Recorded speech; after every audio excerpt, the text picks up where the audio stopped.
The basis of all Indian philosophy, particularly the teaching of those books called the Upanishads, which are really the distilled essence of Hindu thought. The basis is called the self. And this word in Sanskrit is Atman, and that means self in the vastest possible sense and the most inclusive sense of the word. It means yourself, and it means also self as such, existence as such, the totality of all being. And of course, this is something that one cannot talk about in the sense of talking about it logically. You can talk about it. A poet can talk about anything, and the Upanishads are very largely poetry. Of course, everything in the world, knives and forks, tables and chairs, trees and stones, are indescribable. Korzybski referred to the physical world as the unspeakable world, which was really rather a funny name, because it has two edges. It's, of course, something you can't say anything about, that is to say, it is ineffable, but it's unspeakable also in the sense of the word meaning something taboo. And we shall see as we go on wherein that taboo consists. But from the standpoint of logic, we can't say anything about everything. Because in order to say something about something and state it logically, you have to be able to put it in a class. Now, classes are intellectual boxes. When you play games like animal, vegetable, and mineral, you've got there 3 boxes. And when you come to think of it, you don't know any one without another. Because in order to have a box, there must be what's inside the box and what's outside the box. And then by this method of contrast, we can make a logical discussion about things. All words, therefore, are labels on intellectual pigeonholes. But then, when you come to what fundamentally is, then you're without a box, and you can't talk logically. Of course, you can distinguish is from is not, but only in a very limited way, as I can say, I have a pen in my left hand, I do not have a pen in my right hand. And from this we abstract the idea of to be and not to be, is and isn't. But when we consider being with a capital B, this includes not only such ises as celestial bodies, but also such isn'ts as the space that encompasses them. And these two go together, as we shall see in more detail as the time goes on. But now a perfectly logical person would therefore say that the notion of the self, the Atman, as the fundamental reality in which everything else exists, is meaningless. And of course, from a logical point of view, it is. But at the same time, just because something cannot be put into a logical category does not indicate that it isn't real. The self, you see, bears somewhat the same relationship to the world as the diaphragm of the speaker in this radio bears to the music you've just been hearing. None of the music was about the diaphragm, and nobody said anything about there being a diaphragm. The diaphragm as such didn't come into the picture, and yet it was everything in the picture. All those different noises were vibrations of this thin film of metal. So also with your eardrum, so also with the apparatus of your eyes. So one might ask then, just as you say, well, what is it on? What is the music on? Is it on tape? Is it on a speaker? Is it on a drum? Whatever the variations may be. We can ask the question, what are you all on? What is all this on? And the Hindus answer, it's on the self. Like we say, this one's on me. It isn't that there's only one self in the sense that is taught in a philosophy called solipsism. Solipsism is the idea that you are the only person who exists and everybody else is your dream. Nobody can prove that this isn't so, except I'd like to see a congress of solipsists arguing as to which one of them is really there. Now, the Hindus do say that the self, the great self, is consciousness. But of course that does not mean consciousness in the sense of our ordinary everyday consciousness. Ordinary everyday consciousness is indeed a form of this kind of consciousness, shall we say a manifestation of it. But then there's also consciousness which doesn't notice, but nevertheless is highly responsive.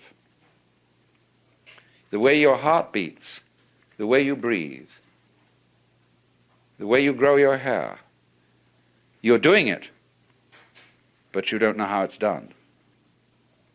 So therefore, just in the same way that conscious attention is not aware of all the other operations of the body, so in just that way, we are not aware of our connection, indeed our identity, with the fundamental self. When the leaves die and fall off the trees, or the fruit drops, next year, more leaves, more fruit. So in the same way, when you and I die, more babies later. If the whole human race dies, you bet your life. There are all kinds of things that feel that they're human, scattered throughout the multiplicity of galaxies, because this universe is a peopling universe, just as an apple tree apples. But because we are unconscious of the intervals, we are not aware of the self with our conscious attention when conscious attention isn't operating.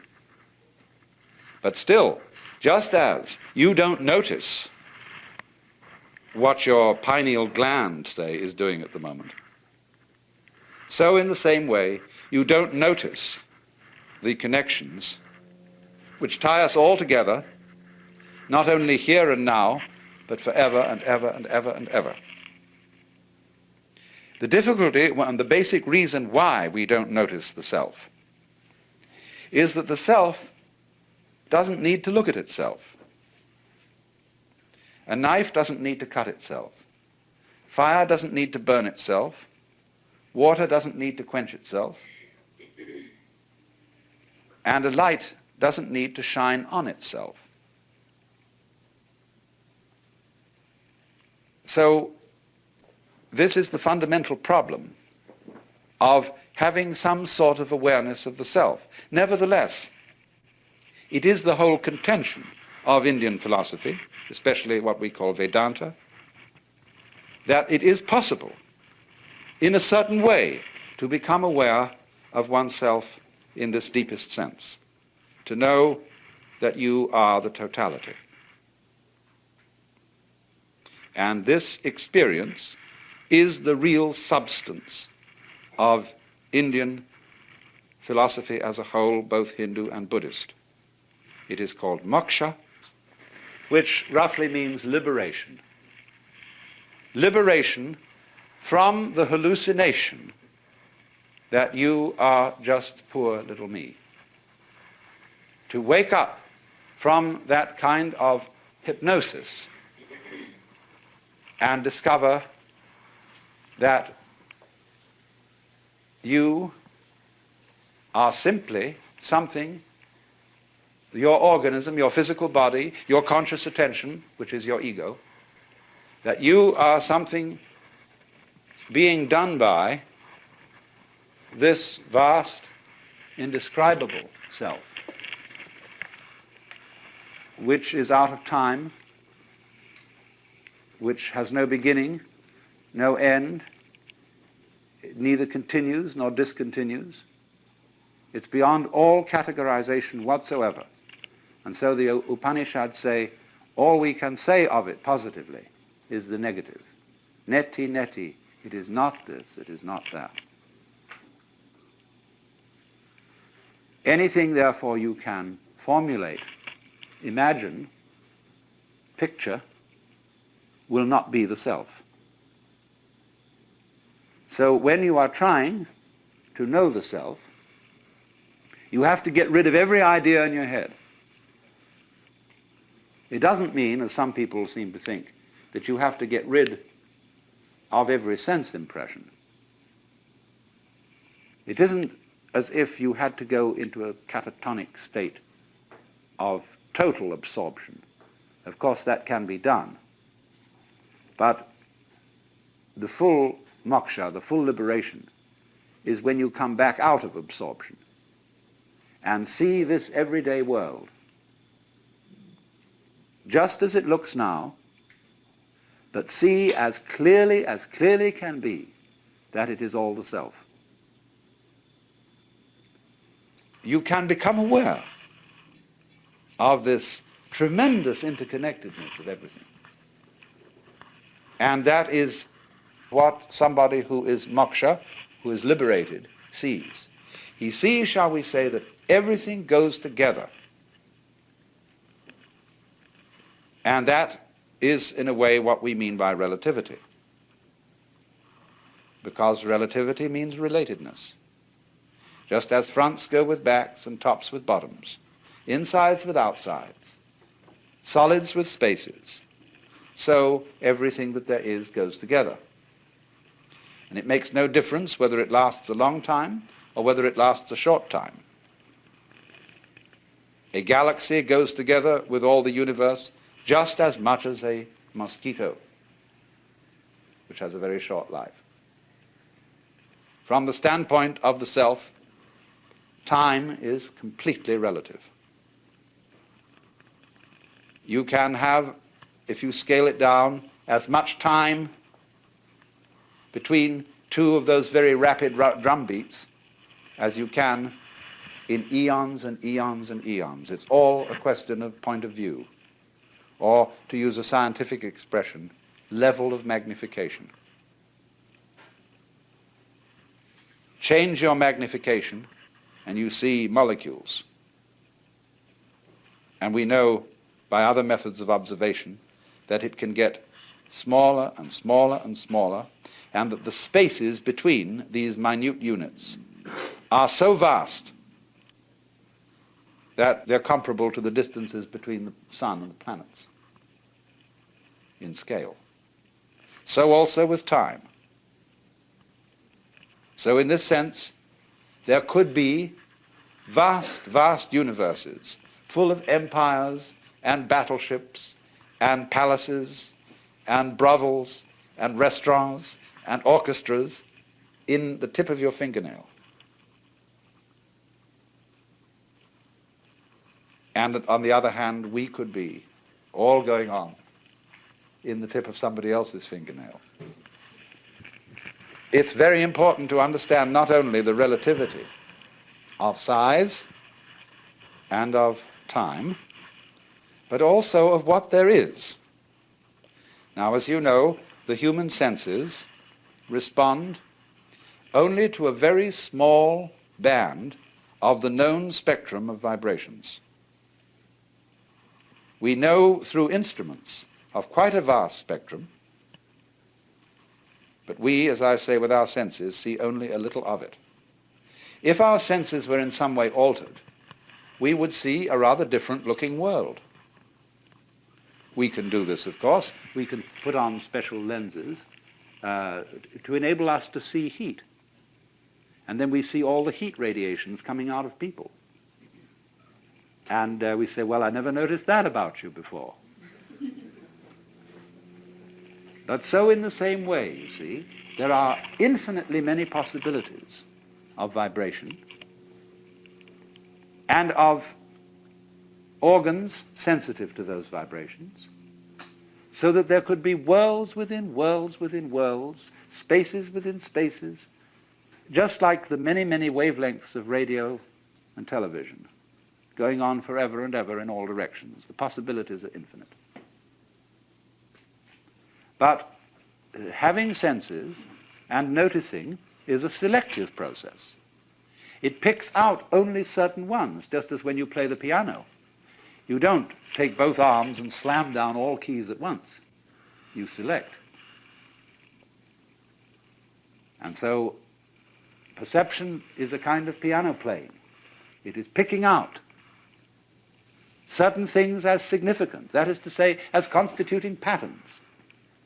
And the whole universe seems to be a process of playing with different patterns. But whatever it does, whatever it plays, in whatever dimension, on whatever scale of time or space, it's all on the self. On whatever scale of time or space, it's all on the self. The self is also known in Sanskrit as Brahman. This is a neuter word. Brahman is from the root BRH, br, which means to expand, to grow.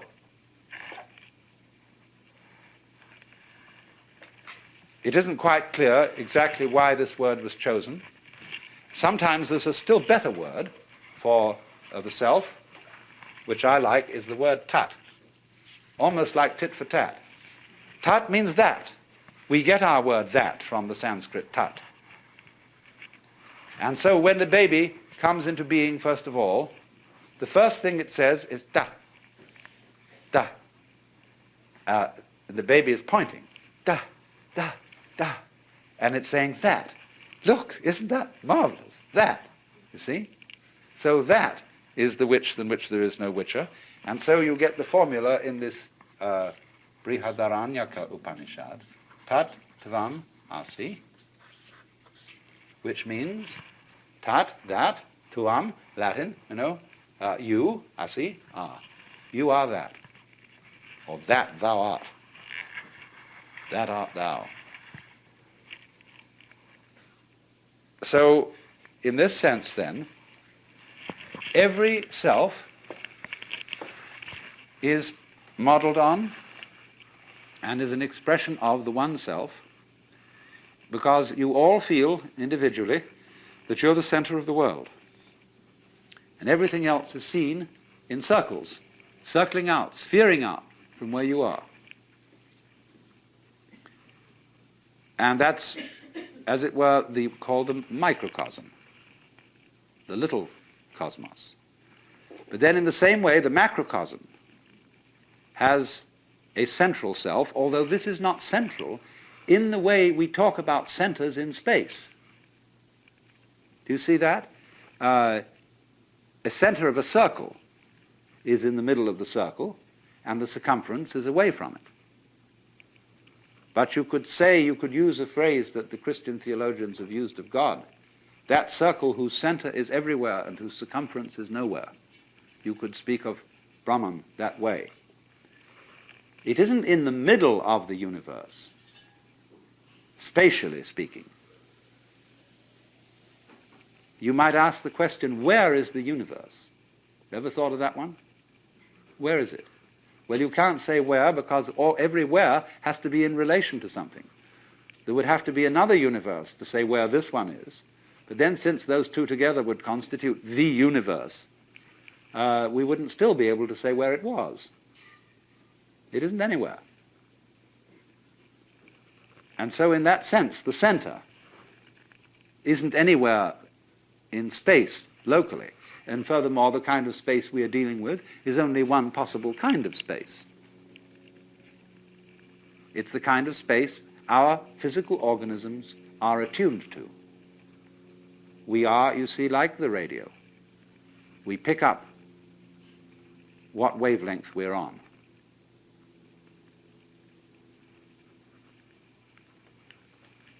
So then, when inquirers used to come to that great modern Hindu saint, Sri Ramana Maharshi, and they'd ask him all sorts of silly questions, like, who was I in my last incarnation? What will I be in my next one? He would always reply, Who is asking the question? Who are you? Find out, because that's the thing you need to know. As it were, dig down into the depths of your being and say, what is this that I call I? That's one of the very fascinating questions. It teases us out of thought to think about death in the sense of going to sleep and never waking up. Imagine that.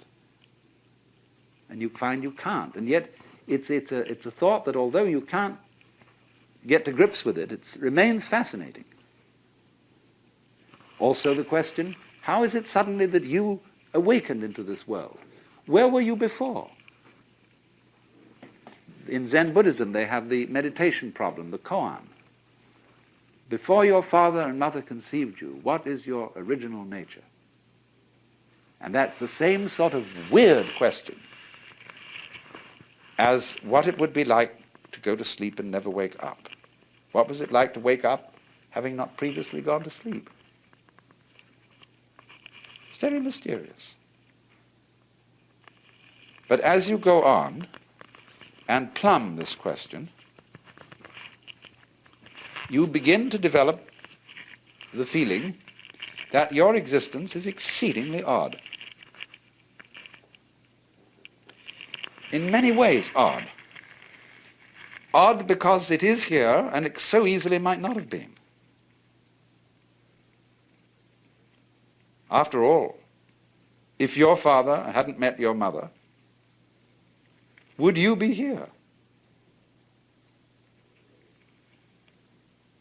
Now, of course, somebody would be here, because he might have met somebody else. Would that be you? Of course it would. Don't you see? You can only be you by being someone. But every someone is you. Every someone is I. That's your name, you say. It's me. I am here. And everybody feels that I in the same way. It's the same feeling, just like blue everywhere is the same color. So I-ness being, as it were, the most fundamental thing in man is also fundamental to the universe. It too is I. And our I is a special case of it, coming out from the, in quotes, central I, like so many tits from the belly of a sow, or so many spines from a sea urchin, so many legs from a spider. And that is, of course, why the images of the Hindu gods are shown with many arms or many faces, because it is saying that all arms are the arms of the divinity. All faces are its masks. So, you see, there's really nothing to worry about. Because the important you is perfectly indestructible. It's what there is. Our comings and goings, our fortunes and misfortunes are a sort of mirage. The more we know about them, the more we know about the world, the more diaphanous it seems. And therefore everything in the world has the characteristics of smoke. You know, when you blow a cigarette or pipe or something and a cloud of smoke and you see it in the sunbeam and it's full of whorls and designs and all kinds of marvelous things going on, and then slowly it disappears. Well, everything's just like that.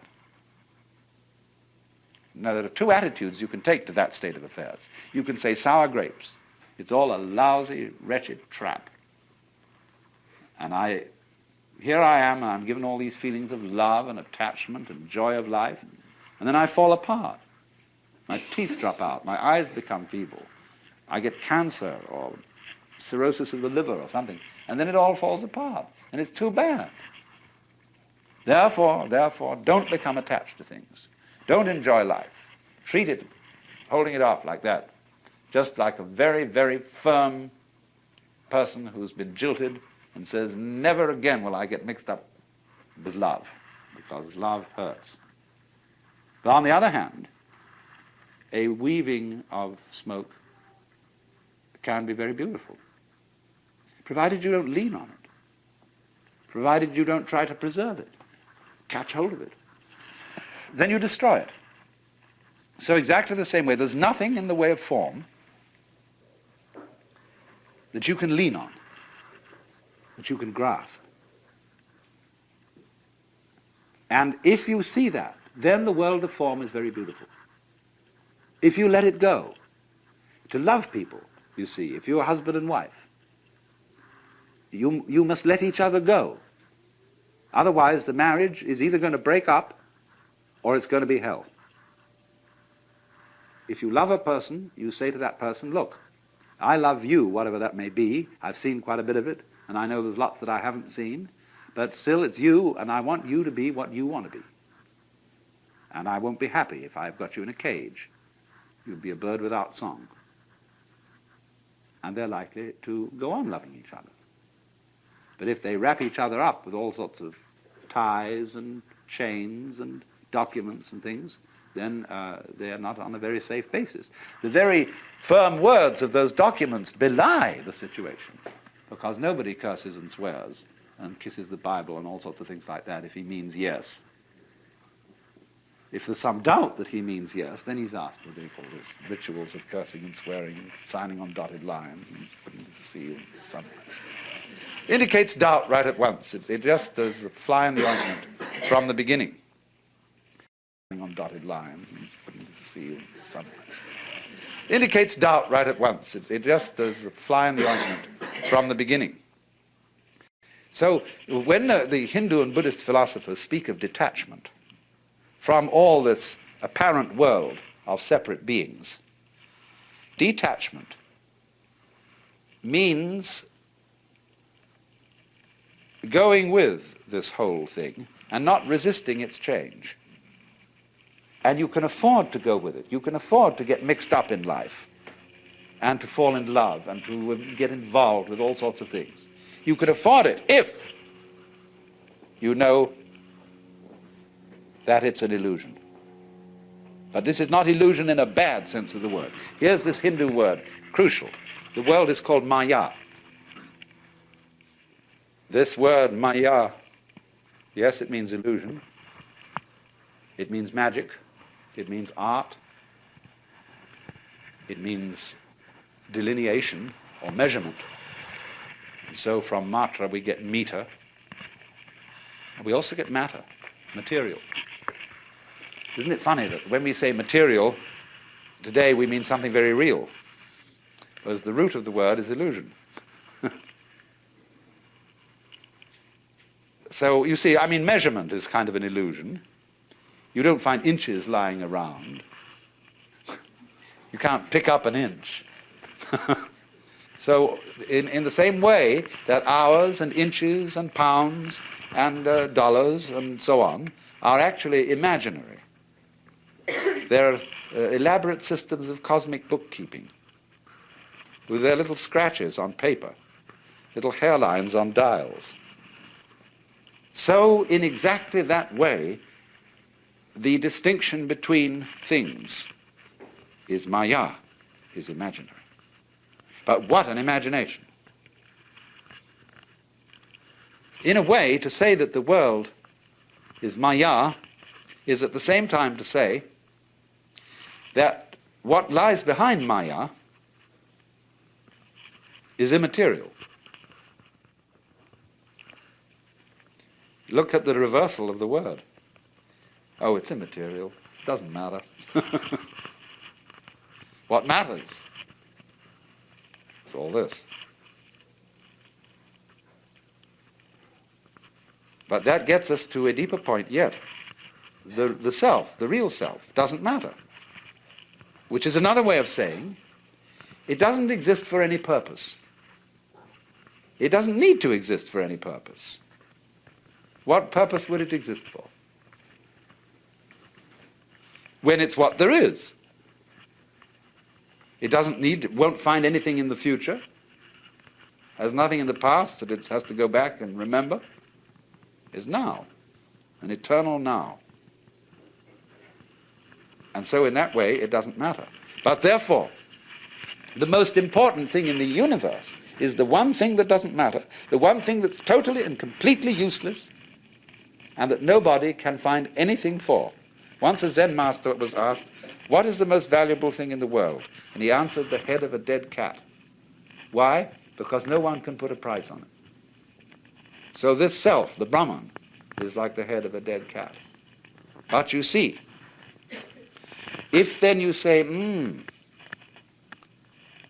I really ought to get that dead cat's head because something spiritual about it, and it'd be very good for me.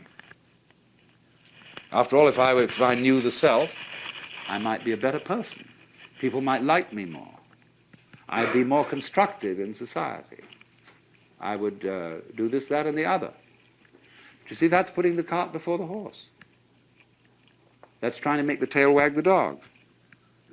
The knowledge of Brahman, the self, never does anybody any good if they're trying to make it do them some good. Only when they're not concerned with whether it does them any good or not, does it do them any good. It's like when you relax and you go out and play. Americans in particular don't know how to do this because they always justify it. They always say it's good for me, it's exercise. It is to change from work, and that'll be able to make me work better. See? Everything they do is done for some serious reason. It's the Protestant conscience. And so we never play, except very exceptionally, because play is that which is done just for itself, for fun.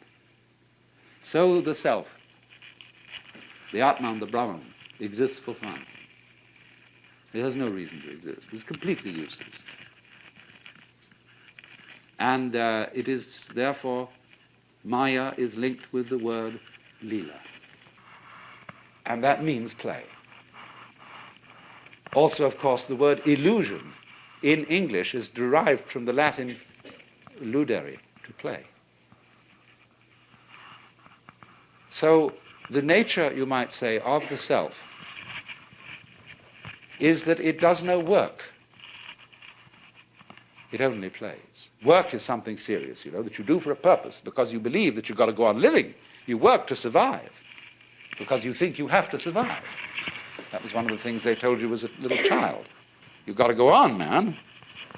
But you don't have to. This thing doesn't have to go on. That's why it does. I know that sounds paradoxical, but there's so many things in life that are like that. If I'm trying to impress people, I usually don't. If you try too hard with anything, you usually make a mess of it. And so this basic thing then is that the self, the Brahman behind the world, is engaged in play. It is in this sense that the Hindu philosophers say Brahman does not actually become the world. The meaning of that is he's playing at being it, or it's playing at being it, as distinct from working at it. And so in certain Oriental countries, when one refers to noble people of high birth, it is often said, so Lord so-and-so has died. The Japanese would say he has played at dying. Or will he play at taking a journey to Tokyo?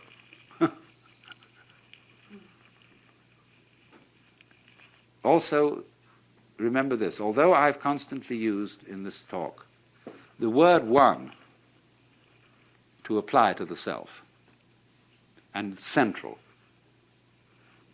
the Hindus don't use this word except speaking poetically and loosely. The self is not one. The self is called non-dual.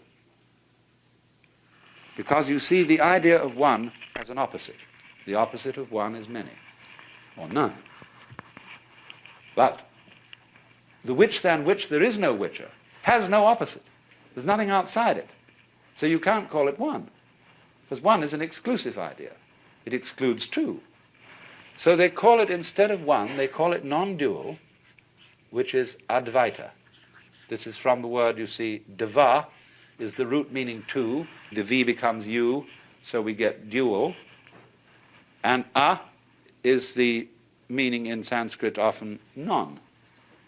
Non-dual, Advaita. And so it doesn't exclude anything. One is an exclusive word. Advaita is meant to be a totally inclusive kind of unity. Now, of course, this word itself, when you look at it from a logical standpoint, is a dualistic word, just like one. It's the opposite of Dvaita, Dvaita and Advaita. But the idea here in Indian philosophy is to use this word in a certain way. Now, you know that on a flat surface, you can't draw three dimensions. Anything you draw will be in two dimensions. But why do we see three dimensions? Because of an artistic convention called one-pointed perspective, which will give you the illusion of a third dimension. Now, in other words, a two-dimensional line is being used to imply a third dimension which can never be expressed on a flat surface. So in exactly the same way, Advaita is a word used specially to designate what lies beyond all logical categories. Word used specially to designate what lies beyond all logical categories. So you must remember, of course, that the word play and the word game have many levels of meaning. We are accustomed to use the word play in opposition to work and to regard play as trivial and work as serious. Very largely, a game or a play is something associated in our minds with triviality. "You're only playing with me," says a girl to a suitor. "You're not serious." How serious do you have to be? When does one get serious in a flirtation? When do we say this is getting serious? When you're holding hands, playing footsies under the table, kissing, petting, sleeping together, married and babies. Maybe that's serious. But we also use the word play in a non-trivial sense. I went to hear Heifetz playing the violin. Was that a trivial matter? On the contrary, the very highest kind of art form. Still play. I say too, when I do philosophy, like I'm doing with you, this is entertainment. But in the sense, perhaps, I hope, of your listening to someone play a musical classic. I'm not being serious, but I am being sincere.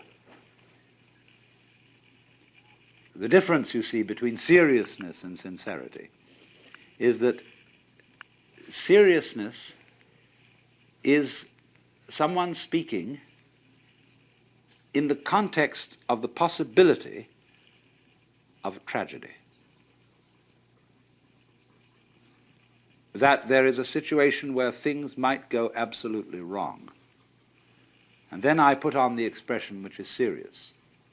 That's why soldiers on parade are always serious. They don't laugh. And when they salute the flag, they put on a stern expression.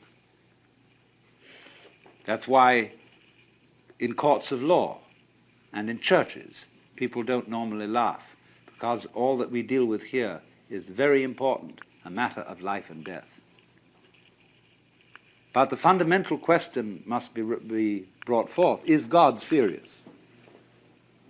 And obviously the answer is no, because there's nothing to be serious about. I said also that the self, as conceived, the supreme self, was quite useless, that it was immaterial, doesn't matter, because it transcends all values of what is better or worse, what is upwards or downwards, what is good and bad. It so weaves the world that the good and the bad play together, like the black and white pieces in the game of chess. So, play is deeply the sort of thing children like to do with deep absorption and fascination, to drop pebbles into the water and watch the concentric circles of waves. Or mathematicians. Mathematicians, you know, especially what we call higher mathematicians, are entirely lacking in seriousness. They couldn't give a hoot in hell as to whether what they're doing has any practical application. They are working entirely on interesting puzzles. The basic form of the cosmic game, according to the Hindu view, is the game of hide and seek. Or you might call it the game of lost and found. Or again, now you see it, now you don't. In examining the nature of vibration, we find a very peculiar thing. If you represent vibration as a wave motion, you will notice that there is no such manifestation as half a wave. We do not find in nature crests without troughs or troughs without crests. No sound is produced unless there is both. Both the beat, as it were, and the interval between. Now, this wave phenomenon is happening on ever so many scales. There is the very, very fast wave of light, the slower wave of sound. Then there are all sorts of other wave processes. The beat of the heart, the rhythm of the breath, waking and sleeping, the peak of human life from birth to maturity and down again to death. And the slower the wave goes, the more difficult it is to see that the crest and the trough are inseparable. So that we become persuaded in the game of hide and seek that it is possible for the trough to go down and down and down forever and never rise again into a crest. Forgetting that trough implies crest just as crest implies trough. There is no such thing, you see, as pure sound.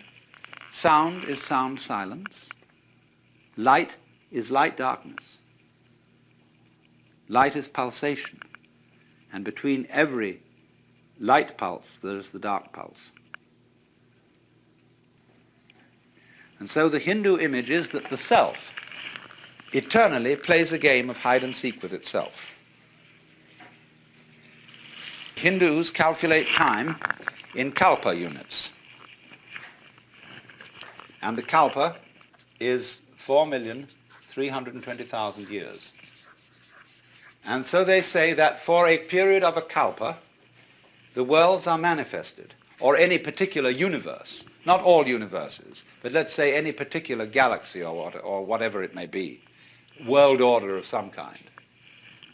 Don't take this too literally. Don't take these figures as being some sort of divine revelation as to making predictions and prophecies. They're symbolic figures. So, for one kalpa, the world is manifested, and that period is called in Sanskrit a manvantara.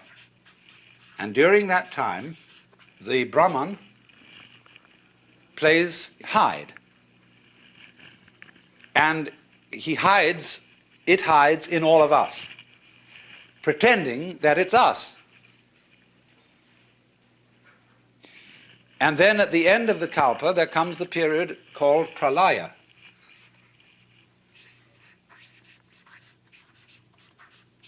And that also is a kalpa long. And in that period, the Brahman, as it were, comes out of the act and returns to itself in peace and bliss. This is a very logical idea. What would you do if you were God? Isn't the whole fun of things, as every child knows, to go on adventures, to make believe, to create illusions, that is to say patterns. And so, for some ways of talking in Hindu thought, this world is the dream of the Godhead. The Godhead is, of course, represented as in a way two-faced. With one face, he dreams and is absorbed in the dream world. With the other face, he is liberated. In other words, what you have to understand correctly is that from the standpoint of the self, the supreme self, the pralaya and the manvantara are simultaneous. But put into mythological form, for human consumption, they are represented as being in sequence, following each other. But they really happen at the same time. So that one doesn't realize union with the self after death, later than a certain time.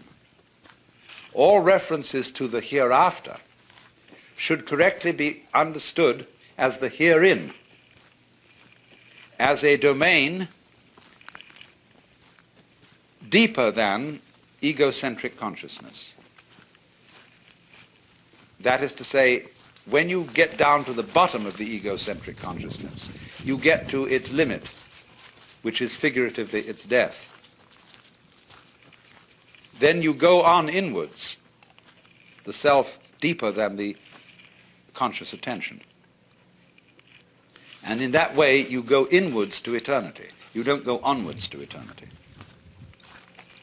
To go onwards is to find only time and time and time and more time and more time, in which things go round and round and round forever. But to go in is to go to eternity. But in the ordinary way, when we're talking about this graphically and vividly, in imagistic terms, we can talk about the everlasting game of hide and seek, which the self plays with itself. It forgets who it is and then creeps up behind itself and says, "Boo!" And that's a great thrill. It pretends that things are getting serious, just as a great actor on the stage. Although the audience know that what they're seeing is only a play, the skill of the actor is to take the audience in and to have them all sitting in anxiety on the edges of their seats, or to be weeping or laughing, or utterly involved in what they really know is only a play. So you would imagine that if there were a very great actor with absolutely superb technique, he would take himself in. And he, you see, would feel that the play was real. Well, that's their idea of what we're doing here and now. We are all the Brahman acting our own parts, being human, playing the human game so beautifully that he is enchanted. You see what enchanted means? Under the influence of a chant, hypnotized, spellbound, fascinated, and that fascination is Maya. is No, mine. no. Come on. Now then, this works on a little plan. Let us consider the breakdown of a single kalpa. Sasha, come. It consists of 4 yugas. Yuga. That means an epoch. Number 1 is called Krita, or sometimes Satya. And these names are based on the Hindu game of dice. There are 4 throws in their game, and Krita means the perfect throw, the throw of 4. Number 2 is Treta, the throw of 3. Number 3 is Dvapara, the throw of 2. Sasha, come. And number 4 is Kali. Sasha. That's the worst throw, the throw of value 1. Now, you will see that these yugas divide up a period of 4,320,000 years. I never remember numbers too well. So, the first yuga is 1,780,000 years long. The second is 1,296,000 years. The third, the Dvapara, is 864,000. And the Kali Yuga is 432,000. Now you see what's happening here.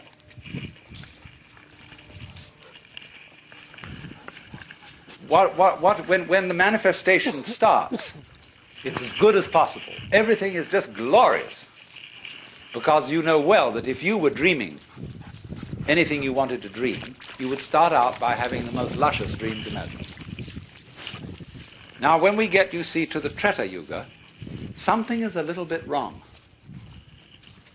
Krita is 4 square. Everything's perfect, like the symbol of the square is an ancient symbol of perfection. Treta is the triangle. Something's missing. There's a little bit of uncertainty and danger now enters. By the time we get to Dvapara, the forces of light and darkness are equal. Duality, the pair. But when we get to Kali, the force of darkness overcomes. But now you see what happens is, if you take 1/3 of the Treta Yuga as being on the bad side, half of the Dvapara Yuga as being on the bad side, and all of the Kali Yuga, and you add those figures up, you will get the bad side occupying only 1/3 of the total time.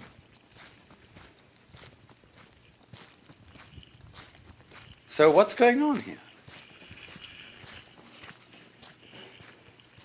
It is not quite a situation, you see, it is not a view of the cosmos in which good and evil are so evenly balanced that nothing happens. Evil is just troublesome enough to give good a run for its money.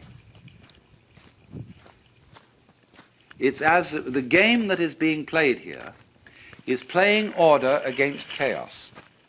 But you've got to have some chaos in order to play the game of order against it. But if order wins, there's no further game. If chaos wins, there's no further game. If they're equally balanced, it's a stalemate. So what happens is this. Chaos is always losing, but is never defeated. It's the good loser. And that is a game that is worth the candle. Let's take playing chess. If you get an opponent who can always defeat you, you stop playing with him. If you get an opponent whom you can always defeat, you stop playing with him. But so long as there is a certain uncertainty of outcome, and you win some of the time, then it's a good game. And this is simply a number symbolism, as I said again, not to be taken literally, of the way this thing works. So the mythology says that we are now in the Kali Yuga, which started a little before 3000 BC. So we've got a long way to go to the end of it if you've got to take this literally. But of course, people have a way of always being in the Kali Yuga. We can go back to Egyptian inscriptions from 6000 BC, which saying is that the world is going hopelessly to the dogs. That's always been the complaint. But according to this mythology, there are you have to realize the Lord, the Brahman, in three aspects. One is Brahma, the creative principle. Two is Vishnu, the preserving principle. And three is Shiva, the destroying principle. And Shiva is very important here. Shiva is always represented in Hindu imagery as a yogi. He is the destroyer in the sense of being the liberator, the cracker of shells so that chickens can come forth, the breaker up of mothers so that their children can be unsmothered, the liberative destruction, the bonfire. That's why devotees of Shiva like to do their meditations along the banks of the Ganges where they burn dead bodies. Because through destruction, life is constantly renewed. Shiva has a paramour, and her name is Kali, but that is a different word than this Kali. You mustn't confuse the two. And Kali is much worse than Shiva. She is black. And she has a long, long tongue, and her eye teeth are like fangs. But she's very beautiful, otherwise. Has a lovely figure, but she's black. And in one hand, her right hand, she carries a scimitar, and in her left she carries a severed head hanging by the hair.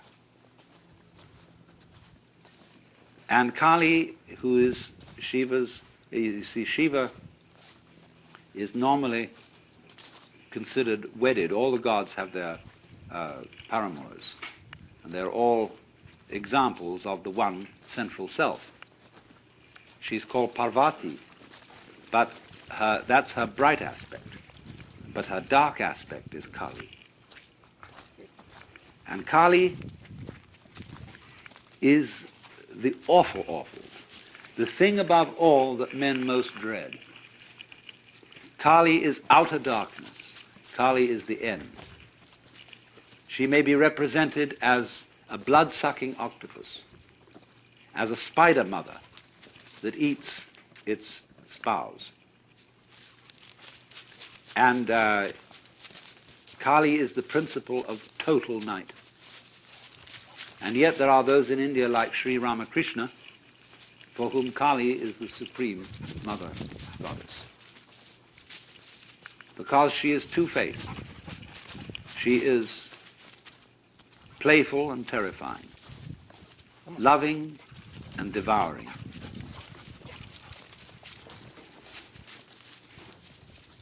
Destroyer and savior. And the cult of Kali has as its importance helping one to see the light principle in the very depths of darkness. I have some suggestions for meditation on Kali, which you can all practice very easily. You go to the aquarium and you find out there the monsters of the deep that make you feel most uncomfortable, and you study them. So in this way, Kali is studied by her devotees. And if you meditate on those, this will be like putting manure on the soil. And out of all this apparently morbid and dismal thinking, bright things will begin to arise, because you will realize that what Kali is the most far-out act that the Supreme Self can put on. The symbol of complete alienation from itself. So what happens, you see, is this. In the process of the game of hide and seek, the Supreme Self tries to see how far out it can get. Just like children like to sit around and have a competition as to who can make the most hideous face. And so this gets worse and worse as the time cycle goes on, until at the end of the Kali Yuga, Shiva puts in an appearance, and he's all black and he has 10 arms, and he dances a dance called the Tandava. And in dancing the Tandava, the whole universe is destroyed in fire. But of course, as Shiva, having done this wreckage, turns around to leave the stage, you find that on the back of his head is the face of Brahma, the creator. And it starts again. And it starts again. Well, now, you see, this involves certain ideas that are quite alien to the West. One, the idea of the world as play. Our Lord God in the West tends to be over-serious. And no great Christian artist has ever painted a laughing Christ or a smiling Christ. Nothing that I've seen of any of the great masters. Always this figure is tragic and has that sort of look in the eye which says, one of these days you and I have got to get together for a very serious talk.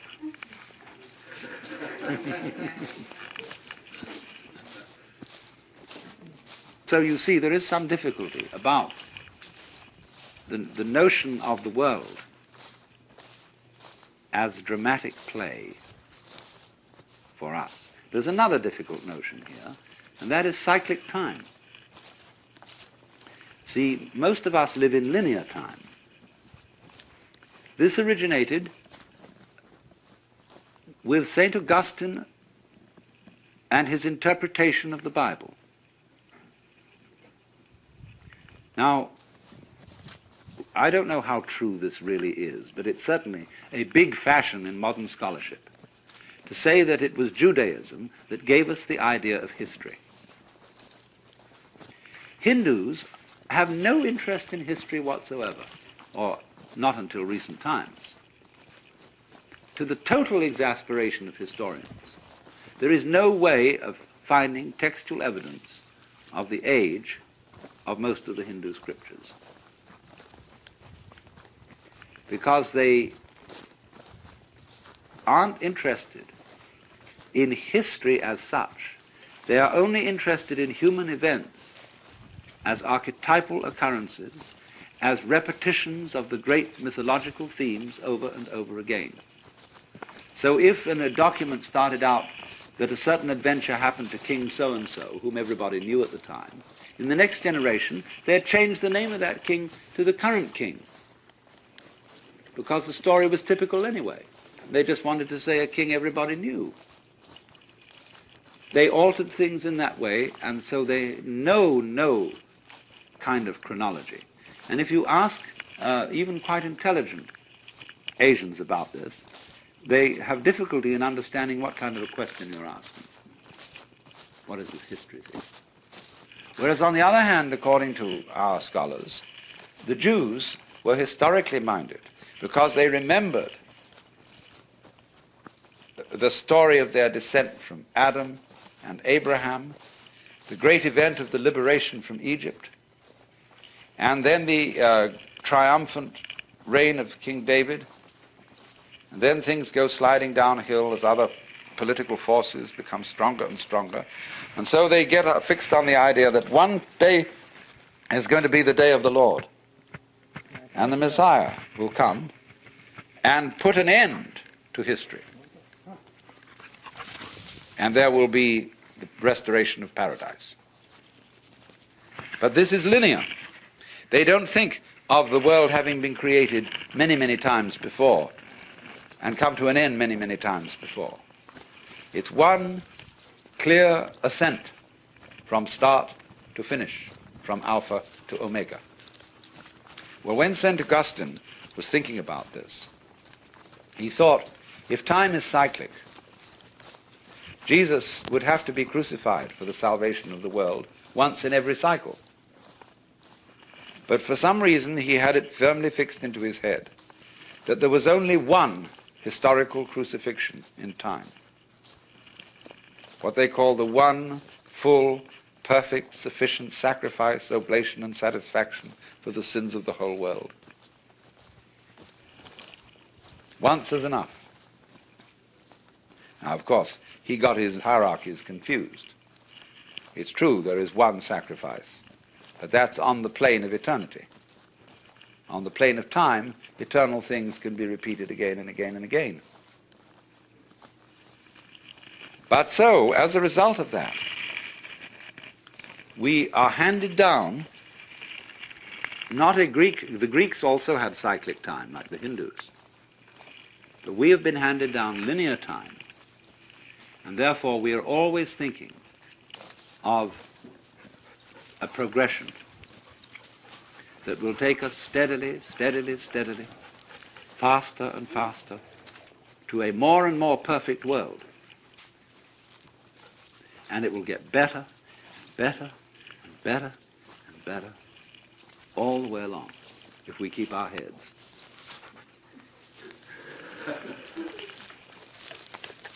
Now, this shows, I think, a rather naive view of human nature. Human beings tend to smash what they create and say, let's do it again. There is that in man, which is also in the child. Rub it out. What fun.